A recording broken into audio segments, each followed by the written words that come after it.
Welcome to Arpita Shivu Kannada vlogs. ಎಲ್ಲರೂ ಹೇಗಿದ್ದೀರಾ? I hope ಎಲ್ಲರೂ ಚೆನ್ನಾಗಿದ್ದೀರಾ ಅಂತ ಅನ್ಕೊಂತೀನಿ. ನಾನು ಕೂಡ ತುಂಬಾ ಚೆನ್ನಾಗಿದ್ದೀನಿ ಅಂತಾನೆ ಹೇಳ್ಬೋದು. ಸೊ ಯಾವಾಗ್ಲೂ ಕೂಡ ನನ್ನ ಅಂಗಡಿಲಿದ್ದಾಗ ನನ್ನ ರೊಟೀನ್ ನೋಡ್ತಾ ಇದ್ರೆ, ಇವತ್ತು ನಮ್ಮ ಮನೆಯಲ್ಲಿ ನನ್ನ ರೊಟೀನ್ ಮಾರ್ನಿಂಗ್ ರೊಟೀನ್ ಈ ತರ ಇರುತ್ತೆ ಅಂತಾನೆ ಹೇಳ್ಬೋದು. ಎಲ್ಲಾ ಹೆಣ್ಮಕ್ಳಿಗೂ ಮಾರ್ನಿಂಗ್ ರೊಟೀನ್ ಕೆಲಸ ಏನಿರುತ್ತೆ ಅದೇ ತರ ನನಗೂ ಕೂಡ ಕಾಮನ್ ಆಗಿ ಮಾಮೂಲಿ ಮನೆಯೆಲ್ಲ ಕ್ಲೀನಿಂಗ್ ಮಾಡ್ಕೊತಾ ಇದೆ. ಇವತ್ತು ದೇವ್ರ ವಾರ ಆಗಿರೋದ್ರಿಂದ ಪ್ರತಿಯೊಂದು ಕೂಡ ಕ್ಲೀನ್ ಮಾಡ್ಕೊಳ್ತಾ ಇದೆ. ಸ್ವಲ್ಪ ಡೀಪ್ ಕ್ಲೀನಿಂಗ್ ಮಾಡ್ಕೊಳ್ತಾ ಇದೆ. ಮಾರ್ನಿಂಗ್ ನಾನು ಎದ್ದಾಗ ಇಲ್ಲ ಅಂದ್ರೂ 3:30 ಆಗಿತ್ತು. ಯಾಕಂದ್ರೆ ಇವತ್ತು ಆಷಾಢ ಶುಕ್ರವಾರ ಅಂತ ಅನ್ಬಿಟ್ಟು ಮಿಸ್ ಮಾಡದೆ ಮಾಡ್ಕೊಳ್ಳೋಣ ಅಂತ ಪ್ಲಾನ್ ಮಾಡ್ಕೊಂಡು ಮಾಡ್ಕೊಳ್ತಾ ಇದ್ದೀನಿ. ಅಂಡ್ ನಾನು ಇವಾಗ ವೀಕ್ಲಿಗೆ ಒಂದ್ಸಲ ಹೋಗ್ತಾ ಇದ್ದೆ ನಮ್ಮ ಹಸ್ಬೆಂಡ್ ಮನೆಗೆ. ಯಾಕಂದ್ರೆ ಅಂಗಡಿ ಕ್ಲೋಸ್ ಮಾಡ್ಕೊಂಡು ಮನೆಗೆ ಹೋಗೋದೇ 12 ಆಗ್ತಿತ್ತಲ್ಲ, ಹಂಗಾಗಿ ಅಂಡ್ ಇವಾಗ ವಾರ ಎಲ್ಲ ಮಾಡ್ಬೇಕಲ್ಲ, ಕಂಪಲ್ಸರಿ ಹೋಗೋಣ ಅಂತ ಅನ್ಕೊಂಡು ಎಲ್ಲಾನು ಕ್ಲೀನ್ ಮಾಡ್ಕೊಳ್ತಾ ಇದೆ.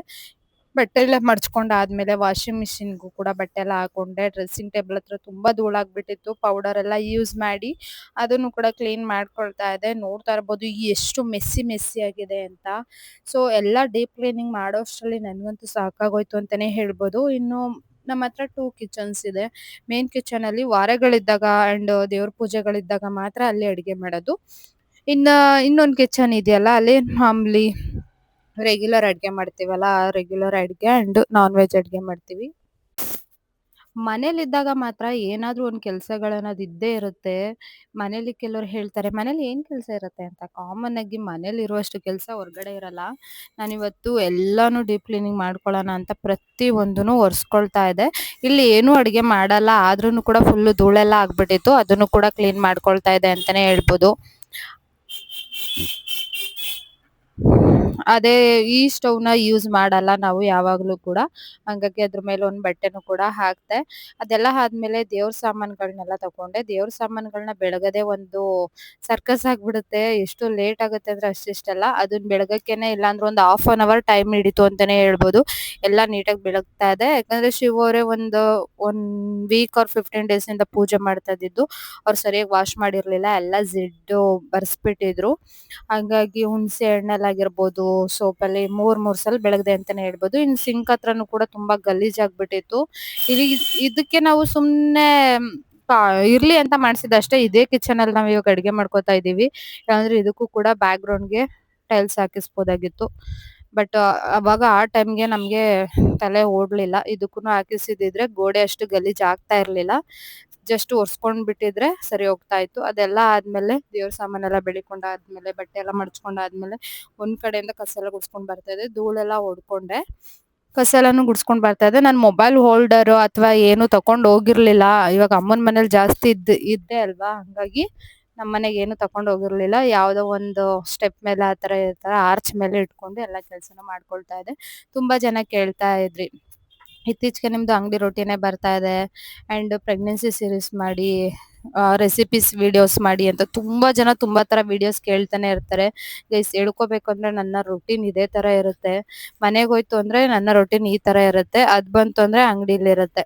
ಅದ್ ಬಿಟ್ರೆ ಇನ್ಯಾವುದೂ ಇಲ್ಲ. ಇಷ್ಟು ಬ್ಯುಸಿ ಮಾಡ್ಕೊಬಿಟ್ಟಿದೀವಿ ಅಂತಾನೆ ಹೇಳ್ಬೋದು. ನನ್ಗೊಂದು ಪ್ರೌಡ್ ಫೀಲ್ ಇದೆ. ಏನಪ್ಪಾ ಅಂತಂದ್ರೆ, ಈ ಬ್ಯುಸಿ ಲೈಫಲ್ಲೂ ಕೂಡ ಸೋಷಿಯಲ್ ಮೀಡಿಯಾ ಹ್ಯಾಂಡಲ್ ಮಾಡ್ಕೊಂಡು ಅಂಡ್ ನನ್ನ ಮನೆ ಕೆಲಸ ಎಲ್ಲ ಮಾಡ್ಕೊಂಡು ಮೇಂಟೈನ್ ಮಾಡ್ತಾ ಇದ್ದೀನಲ್ಲ ಅನ್ನೋ ಒಂದು ಪ್ರೌಡ್ ಫೀಲ್ ಇದೆ ಗೈಸ್. ಇವಾಗ ನಮ್ಮ ಮನೆ ಸ್ವಲ್ಪ ದೊಡ್ಡದಾಗಿರೋದ್ರಿಂದ ಒಂದ್ ಕಡೆಯಿಂದ ಕ್ಲೀನ್ ಮಾಡ್ಕೊ ಬರ್ಬೇಕು ಎಲ್ಲಾನು ಕೂಡ. 3 ಹಾಲ್, 2 ರೂಮು, 2 ಕಿಚನ್ ಈ ತರ ಇರೋದ್ರಿಂದ ಪ್ರತಿಯೊಂದು ಕೂಡ ಕ್ಲೀನ್ ಮಾಡ್ಕೊಳ್ಬೇಕಾಗುತ್ತೆ. ಕಸ ಹೊಡಿಯೋದು ಸ್ವಲ್ಪ ಟೈಮ್ ಆಗುತ್ತೆ ಅಂಡ್ ಒರ್ಸೋದು ಕೂಡ ಸ್ವಲ್ಪ ಟೈಮ್ ಆಗುತ್ತೆ. ಜಾಸ್ತಿ ಟೈಮ್ ಹಿಡ್ಸುತ್ತೆ ಮನೆ ಕ್ಲೀನಿಂಗ್ ಅಂತ ಬಂದಾಗ. ಡೀಪ್ ಕ್ಲೀನಿಂಗ್ ಅಂತ ಬಂದಾಗ ಜಾಸ್ತಿ ಕೆಲ್ಸ ಹಿಡ್ಸುತ್ತೆ ಅಂತಾನೆ ಹೇಳ್ಬೋದು. ಇನ್ನು ಮಾಮೂಲಿ ನಾರ್ಮಲ್ ಆಗಿ ಪ್ರತಿದಿನನೂ ಕೂಡ ಕೆಲ್ಸ ಮಾಡ್ತಾ ಇದ್ರೆ ಅಷ್ಟು ಏನು ಕೆಲ್ಸ ಇರಲ್ಲ. ಈ ತರ 15 ಡೇಸ್ 1 ವೀಕ್ ಬಿಟ್ಟು ಮಾಡ್ತು ಅಂತಂದ್ರೆ ಡೀಪ್ ಕ್ಲೀನಿಂಗ್ ಹೆವಿ ಇರುತ್ತೆ. ಎಲ್ಲಾನು ಒರ್ಸ್ಕೊಳ್ಳೋದು, ಎಲ್ಲಾನು ಬಿಡೋದೆಲ್ಲ. ಸೊ ನಾನ್ ಇವಾಗ ಮನೇಲಿ ಹೋಗೋದು ಸ್ವಲ್ಪ 1 ವೀಕ್ ಆಗಿರೋದ್ರಿಂದ, 1 ವೀಕ್ ಆರ್ 2 ವೀಕ್ಸ್ ಆಗಿರೋದ್ರಿಂದ ಎಲ್ಲ ಮೆಸ್ಸಿ ಆಗಿತ್ತು. ಅಂಡ್ ನನ್ನ ಸಾಮಾನುಗಳೆಲ್ಲ ಅಲ್ಲಿ ಇಲ್ಲಿ ಧೂಳು ಕುಟ್ಕೊಳ್ಳೋದು ಅದು ಇದೆಲ್ಲ ಆಗಿತ್ತು. ಅದನ್ನೆಲ್ಲ ಕ್ಲೀನ್ ಮಾಡ್ಕೊಂಡೆ. ಇವಾಗ ಎಲ್ಲಾನು ಸೊ ಇವಾಗೆಲ್ಲ ಮನೆಯೆಲ್ಲ ಕ್ಲೀನ್ ಮಾಡ್ಕೊಳ್ತಾ ಇದೆ. ಒರ್ಸೋದಂತೂ ತುಂಬಾ ಅಂದ್ರೆ ತುಂಬಾನೇ ಈಸಿ ಅನ್ಕೊಳ್ತಾ ಇದೆ. ಇವಾಗಂತೂ ಅಭ್ಯಾಸ ಇಲ್ದೇ ಇರೋದಕ್ಕೆ ಅಂದ್ರೆ ನಾನು ಅಮ್ಮನ ಮನೇಲಿ ಜಾಸ್ತಿ ಏನು ಕೆಲಸ ಮಾಡಲ್ಲ ಅಲ್ವಾ. ಇವಾಗ ಅಭ್ಯಾಸ ಇಲ್ದಿರೋದಕ್ಕೆ ಹೆಂಗ್ ಆಗ್ತಾ ಇದೆ ಅಂತಂದ್ರೆ ಅದು 3:30ಗೆ ಎದ್ದು ನಾನು ಯಾವಾಗ್ಲೂ ಕೆಲಸ ಮಾಡ್ತಾ ಇರ್ಲಿಲ್ಲ. ಇವಾಗ ಒಂದು ಜವಾಬ್ದಾರಿ ಅಂತ ಇರೋದಕ್ಕೆ ಯಾಕಂದ್ರೆ ಮಾಡ್ಲೇಬೇಕು, ಟೈಮ್ ಇರಲ್ಲ, ಇನ್ನು ಅಂಗಡಿಗೆ ಹೋಗಕ್ ಲೇಟ್ ಆಗುತ್ತೆ ಅಂದ್ಬಿಟ್ಟು ಎಲ್ಲ ರೊಟೀನು ಕಂಪ್ಲೀಟ್ ಮಾಡ್ಕೊಳ್ತಾ ಇದೆ. ಅಂಡ್ ಏನು ಕೆಲಸ ಇಲ್ಲ ಅಂತಂದಾಗ ಒಂದು 6-7 ಗಂಟೆಗೆ ಎದ್ದು ಮಾಡ್ಕೊಂಡ್ರು ಆಗುತ್ತೆ ಅಂತ ಅನ್ಕೊಳ್ತಾ ಇದ್ದೆ. ಹೌಸ್ ವೈಫ್‌ಗಳು ಏನಪ್ಪಾ ಅಂತಂದ್ರೆ ಮಾರ್ನಿಂಗ್ ಎಷ್ಟೊತ್ತಿಗಾರ ಎದ್ದು ಮಾಡ್ಬೋದು. ಮನೇಲೇ ಇರ್ತಾರೆ. ಬಟ್ ಒಂದು ವರ್ಕ್ ಅಂತ ಹೋಯ್ತು ಇಲ್ಲಾಂದ್ರೆ ಒಂದು ಓನ್ ಬಿಸ್ನೆಸ್ ಅಂತ ಮಾಡ್ತು ಅಂದಾಗ ಪರ್ಟಿಕ್ಯುಲರ್ ಆಗಿ ಇದೇ ಟೈಮಿಂಗ್ಸು ಅಂತ ಮಾಡಕ್ಕಾಗಲ್ಲ. ಹಾಗಾಗಿ ಎಷ್ಟು ಸಾಧ್ಯ ಆಗುತ್ತೋ ಅಷ್ಟು ಬೇಗ ಎಲ್ಲಾ ಕೆಲ್ಸನ ಮಾಡ್ಕೊಳ್ತಾ ಇದ್ದೆ. ಹೊರ್ಗಡೆ ನಾನ್ ಬರೋಕ್ಕೂ ಕೂಡ ಹೆದರ್ಕೊಳ್ತಿದ್ದೆ ಗೈಸ್. ಕತ್ಲೆ ಅಂದ್ರೆ ಹೆದರ್ಕೊಳ್ತಾ ಇದ್ದವಳು. ಇವಾಗ ಒಂದ್ ಜವಾಬ್ದಾರಿ ಅಂತ ಬಂದಿರೋದಕ್ಕೆ ಸೀರಿಯಸ್ಲಿ ಕತ್ಲೆ ಅಲ್ಲ ಮಧ್ಯರಾತ್ರಿನೂ ಕೂಡ ಹೊರಗಡೆ ಹೋಗಿ ಕೆಲಸ ಮಾಡ್ತೀನಿ. ಏನಾಗ್ಬಿಡುತ್ತೆ ಆಗ್ಲಿ ಅನ್ನೋ ತರ ಧೈರ್ಯ. ಮೊದ್ಲೆಲ್ಲಾ ಕತ್ಲೆ ಅಂದ್ರೆ ಸಾಕು ಶಿವರ್ನ ಹೊರಗಡೆ ಅವ್ರು ಬಂದಿಲ್ಲ ಅಂದ್ರೆ ನಾನ್ ಹೊರಗಡೆನೆ ಹೋಗ್ತಾ ಇರ್ಲಿಲ್ಲ. ಅಷ್ಟು ಇದಾಗ್ತಿತ್ತು. ಫೈನಲಿ ಮನೆಯೆಲ್ಲ ಕ್ಲೀನ್ ಮಾಡಿದ್ಮೇಲೆ ಏನೋ ಒಂಥರ ನೆಮ್ಮದಿ ಅಂತ ಅನಿಸ್ತು, ರಿಲೀಫ್ ಅಂತ ಅನಿಸ್ತು. ಮನೆ ಅಷ್ಟು ಗಲೀಜಾಗ್ಬಿಟ್ಟಿತ್ತು ಅಂತಾನೆ ಹೇಳ್ಬೋದು. ಇವಾಗ ದಿನಾಲು ಒಂದ್ ದಿನ ತಪ್ಪ ಒಂದ್ ದಿನನಾದ್ರು ಕ್ಲೀನ್ ಮಾಡ್ಕೊಳ್ಳೋಣ ಅಂತ ಡಿಸೈಡ್ ಆಗಿದ್ದೀನಿ. ಇವಾಗ ಮನೆ ಎಷ್ಟೋ ಪೀಸ್‌ಫುಲ್ ಆಗಿದೆ ಅಂತಾನೆ ಹೇಳ್ಬೋದು. ಆಲ್ಮೋಸ್ಟ್ ಇವಾಗ ಎಲ್ಲ ಕ್ಲೀನ್ ಆಗಿದೆ. ನಾನಿವಾಗ ಸ್ನಾನ ಮುಗಿಸ್ಕೊಂಡ್ ಬರೋದಷ್ಟೇ ಬಾಕಿ ಇರೋದು. ಫೈನಲಿ ನಾನು ಸ್ನಾನನೂ ಕೂಡ ಮುಗಿಸ್ಕೊಂಡ್ ಬಂದೆ. ಸ್ನಾನ ಮುಗಿಸ್ಕೊಂಡ್ ಬಂದ್ಮೇಲೆ ಇವಾಗ ದೇವ್ರ ಮನೆ ಎಲ್ಲಾನು ಕ್ಲೀನ್ ಮಾಡ್ಕೊಳ್ತಾ ಇದೆ. ಅದು ಕೂಡ ಫುಲ್ ಧೂಳು ಹಿಡಿದ್ಬಿಟ್ಟಿತ್ತು ಫೋಟೋ ಎಲ್ಲ. ಹಾಗಾಗಿ ಎಲ್ಲ ಫುಲ್ಲು ಡೀಪ್ ಕ್ಲೀನ್ ಮಾಡ್ಕೊಂಡು ಕಳ್ಸಕ್ಕೆಲ್ಲ ರೆಡಿ ಮಾಡ್ಕೊಳ್ತಾ ಇದೆ. ನಾನು ದೇವ್ರ ಮುಖವಾಡ ಕೂರಿಸ್ತಾ ಇದೆ. ಆ್ಯಂಡ್ ನಾನು ಇಲ್ದೇ ಇರೋದಕ್ಕೆ ಮುಖವಾಡನ ಎತ್ತಾಕ್ಬಿಟ್ಟಿದ್ದಾರೆ. ಇವಾಗ ಬರೋ ಸೋಮವಾರದಿಂದ ಮುಖವಾಡನ ಕೂಡ ಫಿಕ್ಸ್ ಮಾಡ್ತೀನಿ. ಅಟ್ಲೀಸ್ಟ್ ಮುಖವಾಡನಾದ್ರು ಕೂರಿಸಿ ಪೂಜೆ ಮಾಡ್ಬೇಕು ಅನ್ನೋದು ನನಗೆ ಅವಾಗಿಂದನೂ ಆಸೆ ಇತ್ತು. ಹೊಸ ಮನೆ ಮಾಡಿದ್ಮೇಲೆ ಮಾಡೋಣ ಅಂತ ಅನ್ಕೊಂಡಿದ್ದೆ. ಕೂರಿಸಿದ್ದೆ ಗೃಹ ಪ್ರವೇಶ ಆದ್ಮೇಲೆ. ಸ್ವಲ್ಪ ದಿನ ಇದ್ದು ಆಮೇಲೆ ತೆಗ್ದ್ಬಿಟ್ಟಿದ್ದಾರೆ. ಯಾಕೆ ಏನು ಅಂತ ಗೊತ್ತಿಲ್ಲ. ಇನ್ಮೇಲೆ ನಾನು ಕೂರ್ಸೋಣ ಅಂತ ಅನ್ಕೊಂಡಿದ್ದೀನಿ. ಪೂಜೆ ಎಲ್ಲಾನು ಕೂಡಾನು ಮುಗಿಸ್ಕೊಂಡೆ. ಪೂಜೆ ಮುಗಿಸ್ಕೊಂಡ್ಮೇಲೆ ಏನೋ ಒಂಥರ ಮನ್ಸಿಗೆ ಸಮಾಧಾನ ಅಂತ ಅನಿಸ್ತು ಅಂತಾನೆ ಹೇಳ್ಬೋದು. ಗೈಸ್ ನಾವ್ ಎಷ್ಟೇ ಏನೇ ಮಾಡ್ಬೋದು ಮನೆಗ್ ಬಂದು ವಾರ ಮಾಡಿ ಪೂಜೆ ಮಾಡಿದ್ರೆ ಸಿಗುತ್ತಲ್ಲ ನೆಮ್ಮದಿ. ಆ ನೆಮ್ಮದಿ ಮುಂದೆ ಏನೂ ಇಲ್ಲ. ನನ್ಗೆ ಒಂದ್ ಆಸೆ ಇತ್ತು ಗೈಸ್ ಏನಂತಂದ್ರೆ ನಮ್ ಮನೆ ಇದೇ ತರ ಮಾಡ್ಕೋಬೇಕು, ಅದೇ ತರ ಮಾಡ್ಕೋಬೇಕು ಅಂತ ಎಲ್ಲಾ ಆಸೆನೂ ಕೂಡ ನೆರವೇರ್ತು. ಆದ್ರೆ ಜಾಸ್ತಿ ಅಲ್ಲಿ ಟೈಮ್ ಸ್ಪೆಂಡ್ ಮಾಡಕ್ ಆಗ್ತಾ ಇಲ್ಲ. ಇದು ಜವಾಬ್ದಾರಿ ಅನ್ನೋ ಒಂದು ಹೊರೆ ತಲೆ ಮೇಲೆ ಬಂದಿರೋದಕ್ಕೆ ಜಾಸ್ತಿ ಏನು ಟೈಮ್ ಸ್ಪೆಂಡ್ ಮಾಡಕ್ ಆಗ್ತಾನೆ ಇಲ್ಲ. ಆದಷ್ಟು ನಾವು ನಮ್ಮ ಬಿಸ್ನೆಸ್ ಅಲ್ಲೂ ಕೂಡ ಬ್ಯುಸಿಯಾಗಿರೋದಕ್ಕೆ ಮನೆ ಮೇಂಟೆನೆನ್ಸ್ ಮತ್ತೆ ಬಿಸ್ನೆಸ್ ಎರಡು ನೋಡ್ಕೊಳ್ಳೇಬೇಕು. ಯಾಕಂದ್ರೆ ಜೀವನಕ್ಕೆ ಆಧಾರನೇ ನಮ್ಮ ಬಿಸ್ನೆಸ್ ಅಲ್ವಾ. ಸೊ ಜೀವನಕ್ಕೆ ಆಧಾರ ಅನ್ನೋದ್ಕಿಂತ ಹೆಚ್ಚಾಗಿ ನಾವು ಮನೆ ಅಂತ ಮಾಡಿದೀವಿ, ಬಿಸ್ನೆಸ್ ಅಂತ ಮಾಡಿದೀವಿ, ಅದ್ರದ್ದೇ ಕಮಿಟ್ಮೆಂಟ್ ಇದೆ. ಆ ಕಮಿಟ್ಮೆಂಟ್‌ನ ನಾವು ತೀರ್ಸ್ಕೋಬೇಕು ಅಂತಂದ್ರೆ ನಾವು ಬಿಸ್ನೆಸ್‌ನು ಕೂಡ ಮಾಡ್ಲೇಬೇಕು. ಕೆಲವ್ರಿಗೆ ಗೊತ್ತಿಲ್ದಂತೆ ಮನೆಗೆ ಬರಲ್ಲ ದಿನಾಲೂನು ಆ್ಯಂಡ್ ಹಾಗೆ ಹೀಗೆ ಅಂತೆಲ್ಲ ಅಂತಾರೆ. ಬಟ್ ನಮ್ ಕಷ್ಟ ನಮ್ಗೆ ಗೊತ್ತಿರುತ್ತೆ. ಇಷ್ಟೆಲ್ಲ ಮಾಡ್ಬಿಟ್ಟು ನಾನು ಮನೆಗೆ ಬಂದೆ ಅಂತಾನೆ ಹೇಳ್ಬೋದು. ಗೈಸ್ ಇವಾಗ ಟೈಮ್ ಬಂದು 7:00 ಆಗಿದೆ. ಸೊ ಅಮ್ಮನ ಮನೆಗೆ ಬಂದೆ. ಮನೆಯಲ್ಲೆಲ್ಲ ಕೆಲಸ ಎಲ್ಲ ಕಂಪ್ಲೀಟ್ ಮಾಡಿಬಿಟ್ಟು ವಾರ ಎಲ್ಲ ಮಾಡಿಬಿಟ್ಟು ಬಂದೆ. ಶಿವರು ಅಂಗಡಿ ತೆಗೆದಿದ್ದಾರೆ. ಒಂದು 9:30 ಅನ್ನಂಗೆ ಹೋಗಬೇಕು. ಸೊ ಬಂದ ತಕ್ಷಣ ಕಾಫಿ ಮಾಡಿಕೊಟ್ರು. ತಲೆನೋವಿಗೆ ಬೆಸ್ಟ್ ಮೆಡಿಷನ್ ನನಗೆ ಅಂತಲೇ ಹೇಳ್ಬೋದು. ಅಲ್ಲೇ ಹೋಗುವ ಸ್ವಲ್ಪ ನಿಮಿಷ ನನಗೂ ಚೆಲ್ತಾಳೆ ಕಲಾಯಿಸ್ಕೊಟ್ಬಿಡ್ಲು ಕುಡಿಸ್ಕೊಡು ಹೋಗಿ ಕುಡಿದು ನಾನು ಬಾನ್. ಅದು ಅಷ್ಟೊಂದು ಸುಡ್ತೈತೆ ಈ ಕಾಲಕ್ಕೆ ಆರಲ್ಲ.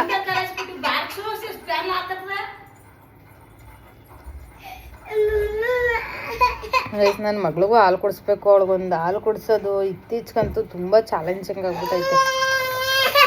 ಆಯ್ತು ಬಾ ಸುಡ್ತೈತೆ ಇರವ ಆರ್ಲಿ ಅವಳಿಗೆ. ಆಮೇಲೆ ನಾನು ಇವತ್ತು 3:30ಗೆ ಎದ್ದಿದ್ದೆ. ಆ್ಯಂಡ್ ನನ್ನ ಮಗಳೂ ಕೂಡ ಒಂದು 4:45 ಅನ್ನಂಗೆ ಎದ್ದುಬಿಟ್ಲು. ಹತ್ತು ಬಾ ಆಯ್ತು ಬಾ.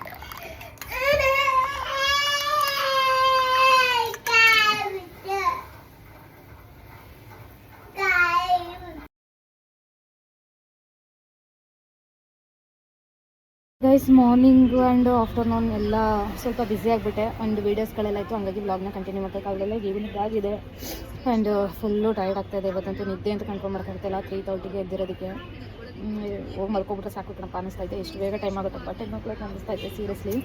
ಆ್ಯಂಡ್ ನನ್ನ ರೊಟೀನು ಮನೆಯಿಂದ ಬಂತು ಅಂದರೆ ಇದೇ ಥರ ಇರುತ್ತೆ ರೆಗ್ಯುಲರು.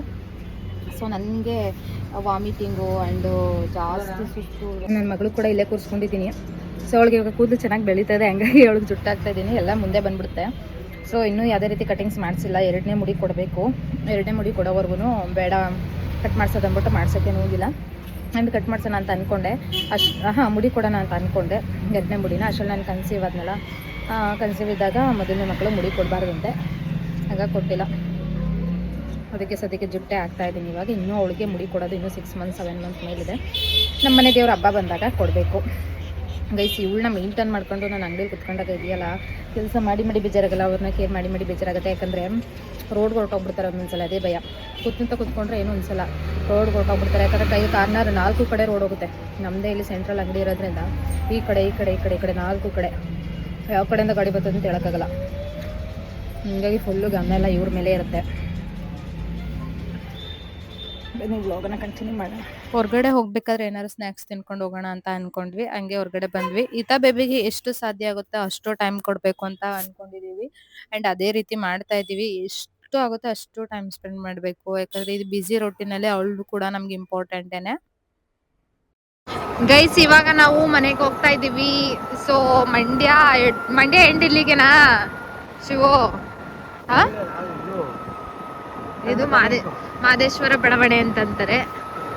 ಮಂಡ್ಯದಿಂದ ಮಾದೇಶ್ವರ ಬಡಾವಣೆ ಬಿಟ್ರೆ ನಮ್ಮ ಊರು ಶಿವೂರೂರು ಬಿಟ್ರೆ ಸ್ವಂತ ನಮ್ಮ ಅಮ್ಮನೂರು ಬಂದು ನೆಕ್ಸ್ಟು ಅಕ್ಕಪಕ್ಕ ಊರವ್ರೆ. ಬಟ್ ಇವಾಗ ಮಂಡ್ಯದಲ್ಲಿದ್ದೀವಿ ಅಷ್ಟೇ ಗೈಸ್. ಮಂಡ್ಯಕ್ಕೂ ಮತ್ತೆ ನಮ್ಮ ಹಸ್ಬೆಂಡ್ ಅವ್ರಿಗೂ ವಾಕಬಲ್ ನಡ್ಕೊಂಡೇ ಬಂದ್ಬಿಡ್ಬೋದು, ವಾಕ್ ಮಾಡೋರು ಅಲ್ವಾ ಶಿವು ನಡ್ಕೊ ಬರ್ಬೋದಲ್ವಾ? ಸೊ ನಾವ್ ಇವಾಗ ಮನೆಗೆ ಹೋಗ್ತಾ ಇದೀವಿ. ಊರು ಸಿಕ್ಕೇ ಬಿಡ್ತು. ಅಲ್ಲಿ ಲಾಸ್ಟ್ ಲೈಟ್ ಕಂಬ ಕಾಣಿಸ್ತಾ ಇದೆಯಲ್ಲ, ಅದೇ ಊರು.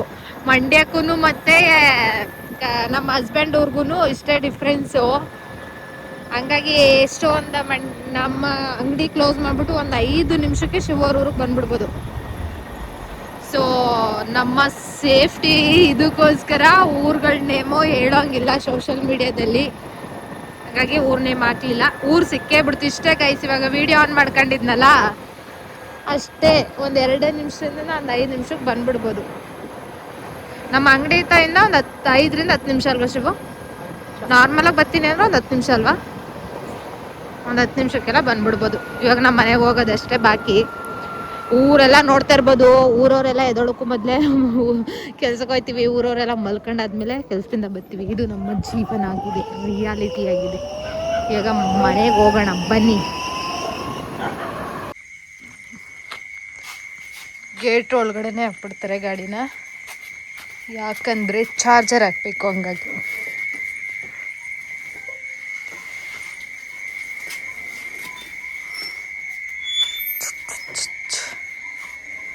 ಕಾಮಧೇನು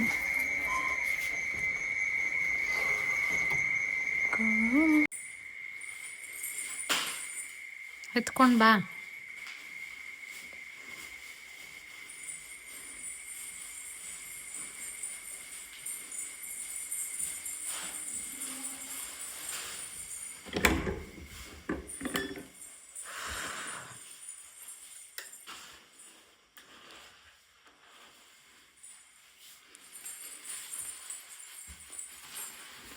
ಡೋರ್ ಹಿಂದಕ್ಕೆ ತೊಳು. ತುಂಬ ಏನು ತಂದೈತವ ಅಪ್ಪ? ಏನವದು ಹಿಂಡಿ. ನಿನ್ನ ಫೇವ್ರೇಟ್ ಇದು.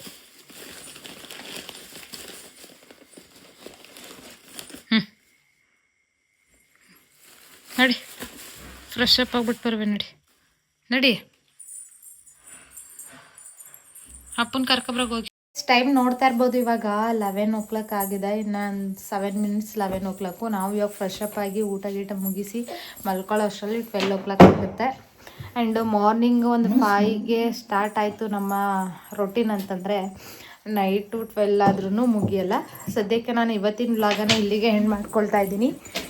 ಆ್ಯಂಡ್ ಇವತ್ತಿನ ಡೇ ವ್ಲಾಗ್ ಹೇಗಿತ್ತು ಏನು ಅಂತ ನನಗೆ ಕಾಮೆಂಟ್ ಬಾಕ್ಸಲ್ಲಿ ತಿಳಿಸಿ. ನೆಕ್ಸ್ಟ್ ವಿಡಿಯೋದಲ್ಲಿ ಸಿಗುವ ಮತ್ತೆ ಬಾಯ್.